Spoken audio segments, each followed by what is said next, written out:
These seem to be rather popular here lately, at least on my channel. Morgue stories. People share these stories about incidents that have either happened to them in the morgue. And this one here is actually called Morgue Pranks.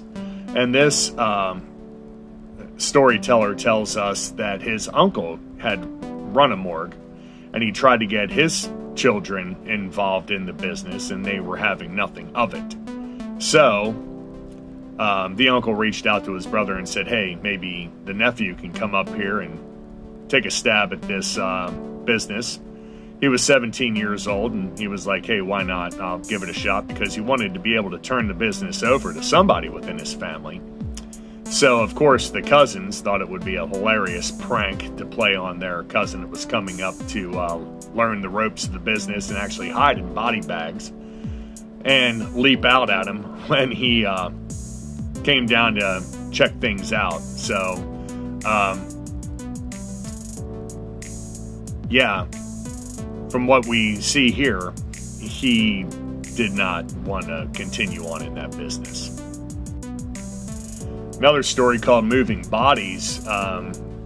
This user tells us that his sister was a deputy coroner, and she was preparing a body, and somehow that body had moved to the other side of the morgue.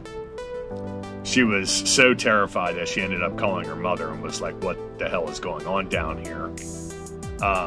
The next morning she found out, as it turns out, the other coroner was actually down there at the same time and had moved the body.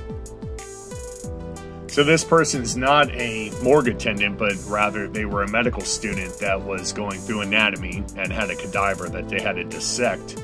One of the labs was actually titled Milking the Bowel. This involved tying off the rectum from the large bowel and then cutting it, then squeezing all the crap that was inside the rectum as to prevent any contamination of the surrounding structures. Well, what she accomplished was exactly the opposite of what the intention was, and as you can imagine, it went all over the place. So these were just a few more stories from the morgue. I hope you guys enjoy these as much as I enjoy presenting them to you. You guys have a wonderful day, and thank you all for the continued support. You guys are great.